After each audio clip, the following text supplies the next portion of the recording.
আলাইকুম। আমি আপনাদের কলমি শাক ভাজি করে দেখাবো। তার জন্য আমি কলমি শাক নিয়েছি। কলমি শাকগুলো আমি কেটে ভালো করে ধুয়ে পরিষ্কার করে নেব।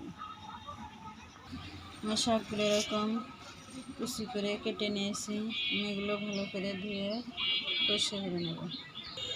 আমি শাক ধুয়ে নিয়েছি। আমি এখন হালকা ভাপ দিয়ে নেব। এখন চুলাটা ধরিয়ে দেব।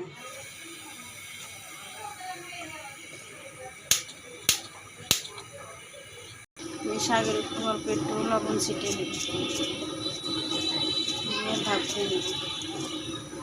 আমি শাকটা আমার ভাপিয়ে নেওয়া প্রায় হয়ে গেছে। এখন চুলাটা বন্ধ করে দেবো, দিয়ে চুলা থেকে নামিয়ে নেব। আমি একটা কড়াই বসিয়েছি, কড়াইতে দিয়ে দেবো পরিমাণ মতো তেল, দিয়ে দেবো মরিচ খালি করে নিয়েছি, পেঁয়াজ, রসুন। পেঁয়াজটা আমি লাল করে ভেজে নেব।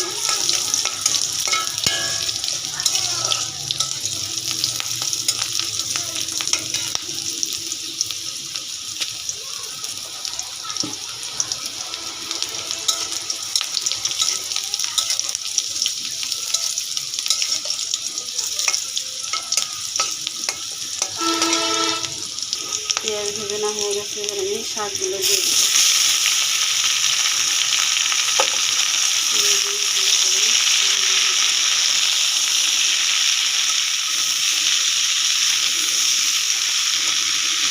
এখন দিয়ে দেবো লবণ। আমি আগে একটু লবণ দিয়েছি, এখন অল্প করে লবণটা দিয়ে দেবো।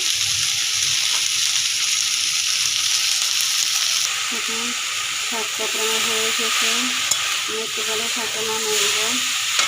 আপনারা এরকম করে ভাজবেন, দেখুন শাকের কালার কোনো সময় ডিসকালার হবে না। শাকটা হয়ে গেছে, আমি এখন চুলা থেকে নামিয়ে নেব। দেখেন শাকের কালারটা কতটা সবুজ। আপনারা এরকম করে কলমি শাক ভাজি করে নেবেন, দেখবেন কালার সবুজই থাকবে।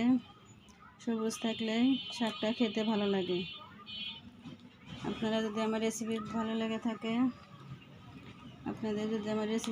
থাকে তাহলে অবশ্যই বাসায় একবার এরকম করে ট্রাই করবেন। কেমন হয়েছে তা কমেন্টসে জানাবেন। দেখেন কতটা সুন্দর হয়েছে, শাকের কালার যেরকম ওরকমই আছে। আল্লাহ হাফেজ।